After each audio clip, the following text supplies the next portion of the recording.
Welcome everyone. So it looks like the Pompeii update for Imperator Rome came out, looks like a couple of weeks ago. I'm a little late to the actual news clipping here. I kind of saw it in my feed, but I didn't get a chance to look at it, so we're just gonna kind of check it out together. So if you guys are not familiar, there's been a lot of controversy with Imperator Rome. A lot of people have a lot of opinions about it, with many of it negative. I am not one of those people. I'm a big fan of Imperator Rome. I think it's honestly one of the best Paradox games I've played, but to each his own, you know. So let's just dive into this new blog here, this new patch update, and see if it kind of addresses a lot of the things that people have been talking about. So, Imperator Rome has expanded its grip on the ancient world through a major update. The Pompeii update adds important changes to gameplay at a greater depth and historical fidelity to Imperator. All right, so let's go right into this, that they have this YouTube thing here.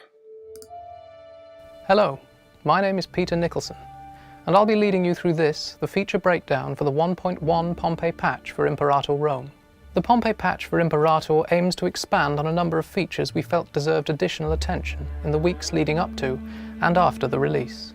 Our flagship feature for Pompeii is a total overhaul of naval warfare, introducing 6 distinct ship classes, each with their own advantages and drawbacks.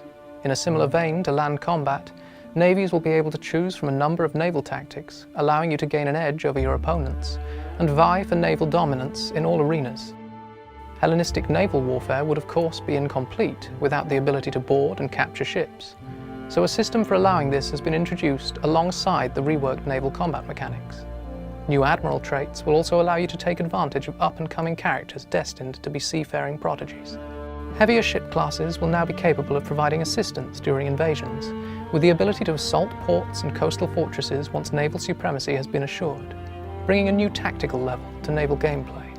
If you're tired of seeing Mauryan war vessels cruising the Caledonian coast, you'll be pleased to hear that we're introducing Naval Range, a system designed to simulate the likely supply capabilities of vessels on a national level. Ships beyond a certain distance from your coast will begin to take attrition damage, ensuring a need for coastal supply ports or increased technology if you wish to exert your naval influence at extreme distances. The map itself has been updated with sections of navigable river from the Nile to the Indus, and many more, with various inland ports being added to notable riverine cities. Cities adjacent to rivers will receive a variety of bonuses to simulate the importance of rivers as the lifeblood of empires.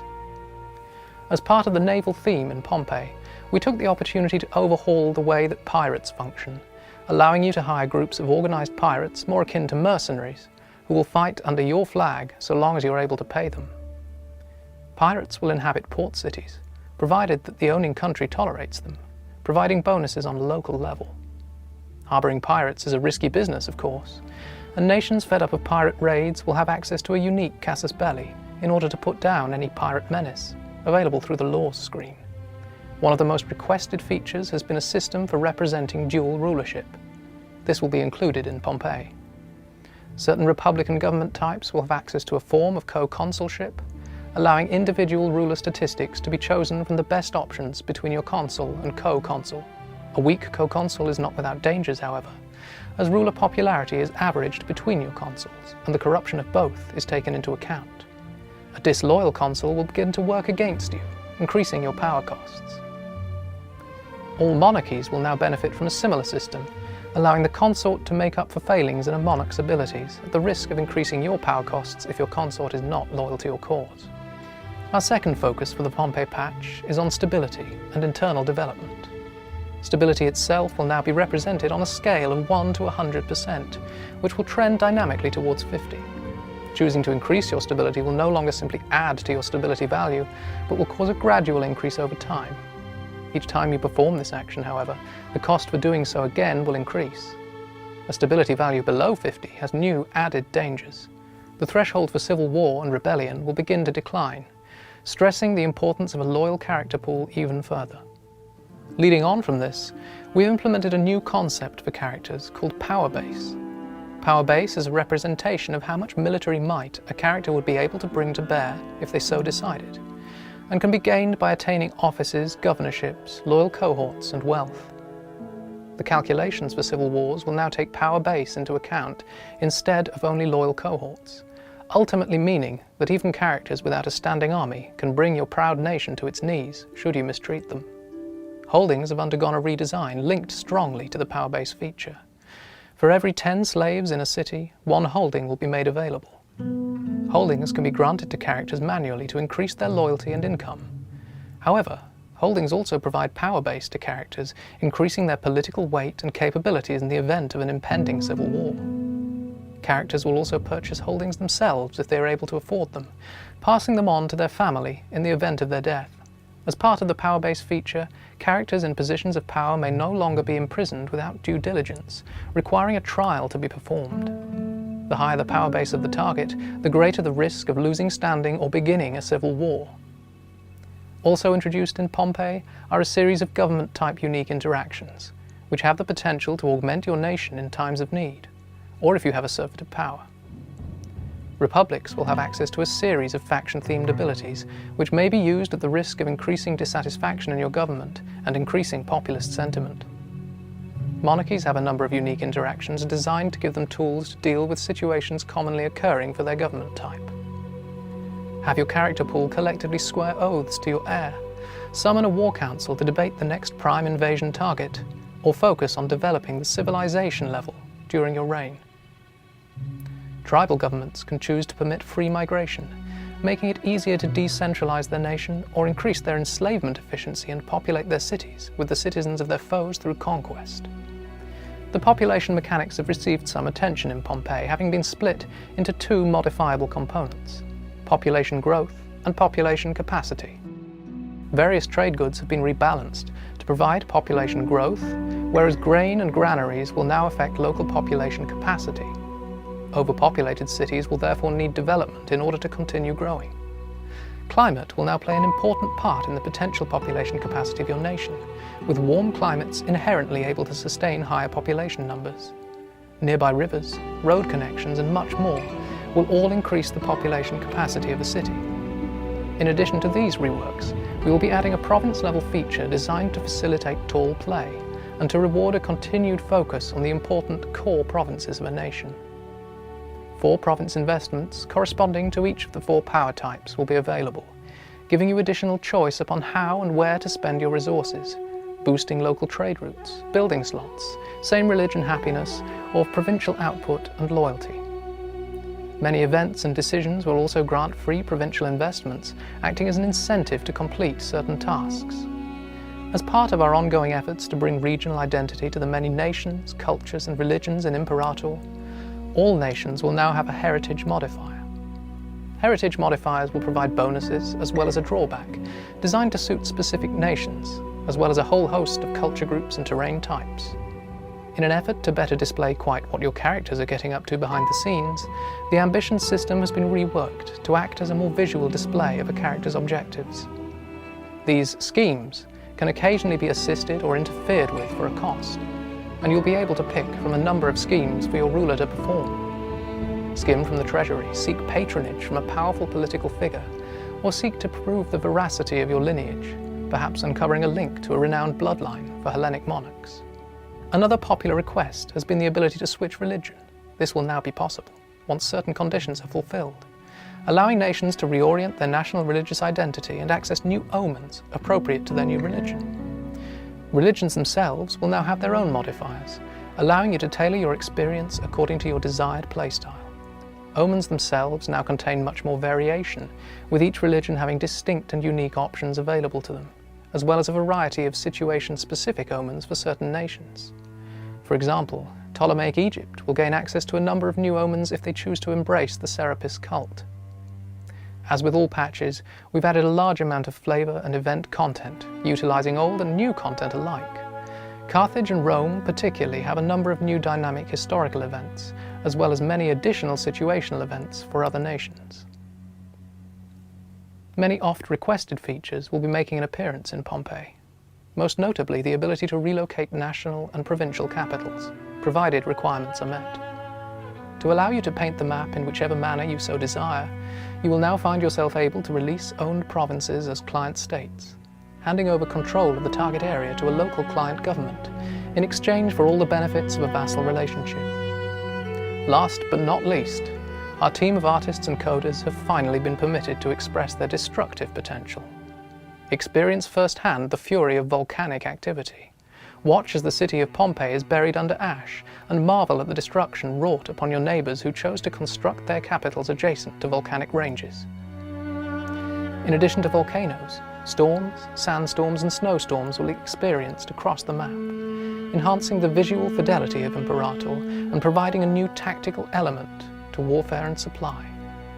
We hope you enjoy this free patch as much as we have enjoyed producing and playing it, and we look forward to seeing the conquests you make with these new tools at your disposal. Wow, that is incredible. I am just taken back by the amount of content that they put into it. I think it's 1.1 is the update. That's the actual official patch is 1.1. So this is a 0.1 update. And I have something to say about that. This is not just a 0.1 update. This is an entire version update. I feel like this is Imperator 2.0. The amount of stuff that they were just going over, from pirates, releasing your subjects, the character reworks. There's so much content. This feels almost like a DLC added to this to the game. And it's free, which is kind of crazy. So naval combat, as going through the video, you could see that that's been enhanced. The heritage system, that was kind of cool. So you can kind of tailor your character to kind of say, well, I'm a descendant of Hercules, and the Herculean blood runs through my veins, which is going to be really cool to get into. So, man, naval range, that was cool. I thought the pirates is going to be really amazing, because there was a couple of times where, I didn't want to invest in a navy, and I had to because there was no other choice. But utilizing pirates, that's going to be really cool. I thought that was neat, releasing subjects. I like the province improvements, the stuff that you can go, that major city is going to develop more along the river, and that you're going to need warmer climates to develop that population, which is going to be really cool. Stability rework, I never actually had to me that wasn't, I felt like needed attention, but from what I read and saw, it looks promising, it looks cool. So it just looks better actually now. Navigable rivers. This is going to be pretty sick. I like this. So I can literally take my fleet down the Nile, which is going to be pretty sick. I like that. I like the War Council in times of emergency. That was pretty neat. Move the capital. I noticed a lot of people wanted that in the last one.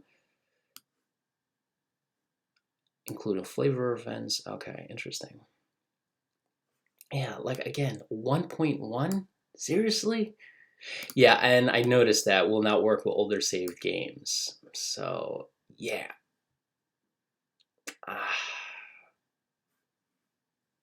So there is a 1.03 old version rollback. I'm probably going to have to do that rollback one, because I was trying to play my Imperator game and I couldn't, and I noticed that, and I figured it had something to do with the 1.1 update.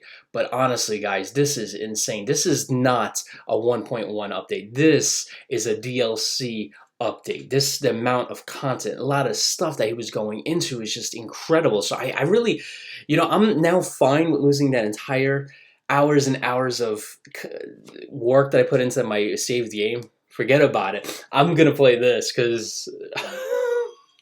holy shit, it's incredible. I can't imagine. I did not expect this massive update. Honestly, I thought when they were talking about Pompeii, I really thought they were going to say, well, we're going to tweak this, we're going to tweak that, not add all this content to it. Just, wow, dang. So I really can't wait to get into it. I hope this alleviates a lot of the concerns a lot of people have had. I know a lot of the big one was when you kind of take over a country or a people, that you can instantly convert them.